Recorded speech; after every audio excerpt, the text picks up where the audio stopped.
Ariana Grande's 8th studio album, Petal, is set to release July 31st of this year, and the first single of this era is out. Hate That I Made You Love Me is creating a lot of discussion surrounding what the song may be about and what the album is going to be like when it comes out. We're talking about what this song could potentially mean for Ariana and her fans and what opportunities it creates for the album when it comes out.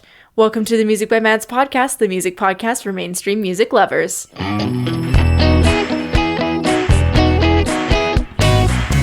So we're talking about what this song could possibly mean, right? Before we even get to the lyrics, we need to talk about the composition and production, because those are integral parts of what makes this song so appealing to people right now. I'm loving this song. I've listened to it at least 10 times in the last 24 hours. I am loving this song. So to understand it, we gotta start with the key. We are in B flat minor, which is a very dark key. I looked up some descriptive words from ledgernote.com just to see kind of what characteristics that key had, and they described it as terrible, the night, mocking, surly, and turning away from the world, which I think is very fitting, especially for the horror aesthetic that she is going for, that she went for in the music video, which we'll talk about later as well. So very dark, very disturbing almost, and I think it aids to the meaning of this piece, this song, this piece of art. Chord progression is B flat minor to F to G flat to D flat. Yeah, so just a very dark, very grounded in and low key. It just feels grounded, low, and dark. For the production, it starts with these kind of really cool synths that I feel like sound like a bunch of pebbles hitting the water, in succession. And the ripples are the echoes that come from those little synths. I thought that was really, really fun. A very steady and simple beat, but it's very, very present, which is very great. I feel like we aren't getting as much as many present drums in pop music as I would like, really. And then a lot of the atmosphere comes from these steady pulsing string and synth parts that are just repeating the same notes over and over again within the chords of the key, and just give it a little more, fill the sound out a little more than it would just if it was holding on. So more specific things that I loved in the production, I love it every single time it happens, but artists using silence to drive in a point, and there's a very specific lyric in the second verse where Ariana does this, and I cannot wait to talk about it. We'll get to that in a little bit. I did think that the guitar was a very interesting choice for the bridge. It was jarring, and I wasn't sure how I liked it at first, but I think it was the right choice. It strips it down and it brings something new for your ear to pay attention to, and it forces your brain to center back in on the song. And then obviously the last specific thing is the last chorus was very big, much bigger than the rest of them had been, which is, how it's supposed to be. Extra synths, extra strings, extra voice parts, everything was bigger and extra, and it serves the song very, very well. Overall, this song is a really great example of stripped down moments and oversaturated production. Then we've got the lyrics, and I was poking around online, while writing this outline, and I noticed there are two main interpretations, and they are really the interpretations that are to be expected with this kind of song. So people are speculating that it's about her and Ethan, and that it's about her relationship with the media and her fans. So the speculation about it being about Ethan is a little more surface level. I feel like it's not wrong, it's just the easier concept to immediately grasp. I don't think this is the interpretation that is correct. It's not what my interpretation is. But, some people might still think that, even after I explain what my thoughts in just a second, and that's okay. I think it is definitely about her relationship with the media and her fans, because she has gone through a lot in the last few years, through her whole career really, but the last few years especially have been a lot for her. I think it's the more likely meaning, honestly, and there are several lyrics that make me think that. We're going to talk about them very specifically. I also wanted to highlight that she's the only lyricist on this song. Like, this is all her words, no co-writers, just co-composers for the music part of it and arranging and all of that. So the first lyric I wanted to talk about is, "You studied my crown and borrowed my body." All of these are from the second verse or later, but this is the line where she uses the silence to drive in her point. She used it after "borrowed my body." She wants you to think about that line, and I really think this is about the discussion surrounding her body, especially within the Wicked era of her life, where she is very thin, but people have been less than kind about that, which isn't okay. Like, it's not okay to comment on somebody's body. Like, ground rules, guys. You can think whatever the heck you want about somebody's body, but don't say it to their face, because that's really damaging, whichever side of the spectrum you're commenting on. And I think people don't realize quite how damaging that can be to somebody. And I think that's why she put this line in there, is because people are constantly talking about it. Every single video I've seen of her in the last couple of years has at least one comment about her body. So I think that's what she's trying to drive in, is like, you guys have been talking about this a lot. And I know you have. Like, I've noticed it. I've seen it.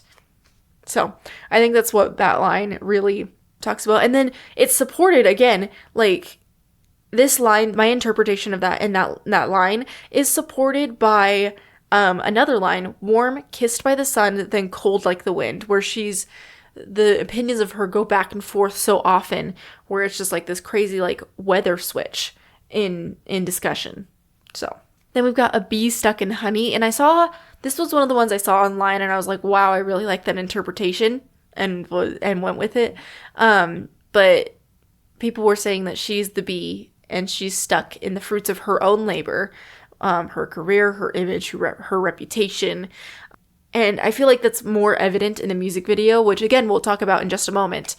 But she's stuck in whatever form the public wants her to be in.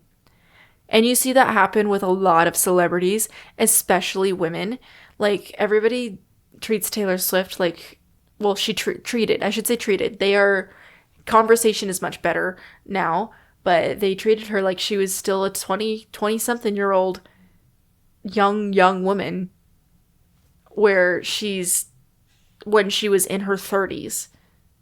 She's still in her 30s, but, like, when she was, like, end of her 20s into her 30s, people were still treating her like she was supposed to write like this young kid, essentially, like young adult.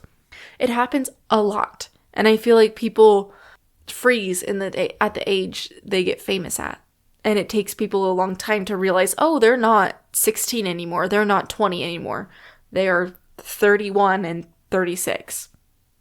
It bothers me sometimes. Then we've got "I've held your projections when you felt so insecure." I think this is also about the discussion about her body and things that people have said about her, and honestly about people she's surrounded herself with. Because, again, every Wicked video would be like, oh, get her away from Cynthia, get her away from, like, getting these nasty comments on all these videos must have sucked. And this is probably more than likely her opening up about that fact. And honestly, I think this is a lot more cryptic than we usually get from Ariana. I feel like this is a little more metaphorical, where she's usually a little more literal in her songs. So I think it's a cool way for her to talk about that and to kind of call it out. I feel like this song is a call it out song, but she's disguising it in a metaphorical way. And then that discussion, this is in the bridge where I'm talking about these, and this discussion continues where she says, "Is it really my fault you gave me your hearts of your own accord?" Like, this is the line that really put the nail in the coffin. What expression am I trying to say? But where it clicked for me that, like, this is about the media and her fans. Because not only the meaning behind that line, but the specific wording she used. Because she's not saying that you gave me your heart. She's saying you all gave me your hearts. Like, it is very clearly plural. And that's what makes me think that this song, that's what makes me know, like, that I know that this song is about her relationship with the media and her fans and the constant discourse surrounding her at any given point in her life. And all of this only gets clearer in the music video. And I cannot wait to talk about it because the lyrics continue, and it was such a fantastic music video. So well done. I love that she's leaning into the horror aesthetic, especially since she's mentioned she likes horror movies. It was, like, I'm not a big horror fan, but it was so well done and such a, like, you didn't have to know horror, you don't have to enjoy horror to enjoy this music video. It's very well done. Did anyone else catch that Paul Genslinger from New Girl, the guy who plays him, was the man in the music video? Because it took me forever. I was, like, looking at him and was like, where do I know him from? What do I know him from? And then my husband was sitting next to me and he looked over and he, like, snapped his head to me like, oh my gosh, that's Genslinger. That's Paul Genslinger from New Girl. This is so funny. But yeah, same guy. Did you know he also did the speaking voice for Alvin in the 2007, like, live action Alvin and the Chipmunks? I didn't know that. And that was one of the rabbit holes I went down while I was figuring out this episode. So interesting. He's funny as Paul. I like him as Paul for the first part of his character's arc.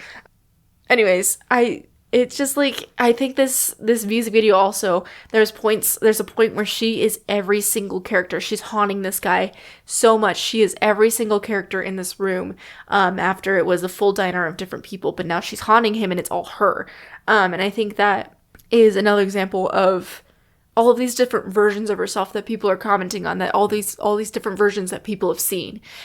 Yeah, it's as simple as that. And I think it was such a fantastic music video. It was very entertaining. It was very interesting. It was delightfully creepy, I think is the best way to describe it. Delightfully creepy. So fun. For what this means to, like, what this is going to mean for the album is hard to say, honestly, because she could be bait and switching us with this song. It could be a very different vibe for a lot of the other songs, but I think she is going to stick with the darker pop sound. And somebody said it online, again, I get a lot of my, like, other opinions and being like, oh my gosh, I really love that. After watching things and, like, listening to things, and then I go online and see what people are saying, and I, like, form my opinion based on all of the things I've heard and being like, oh, that's a really good point, and, all that. But somebody else said that this was a mix of, like, Dangerous Woman and Eternal Sunshine. And I think that is such a good way to describe it. And I think they've nailed it on the head. Okay, no, that is a different expression. I was like, is that the expression I was looking for earlier? No, it's a different one. It's a very different vibe, but also the same. Like, it's just kind of, she's morphed two things into one, and I like it. I think what she's brought out with the aesthetic is already so cool, and the visuals for this album are going to be insane. And there you have it. Hate That I Made You Love Me by Ariana Grande. Banger. Love it. I'm probably going to go listen to it again while I'm packing, so I can move in 3 days from when I film this. I'm filming this, you'll see this on the Tuesday after I move, but I'm filming it on a Thursday before this episode goes out. So excited. Anyways, we'll see you next week.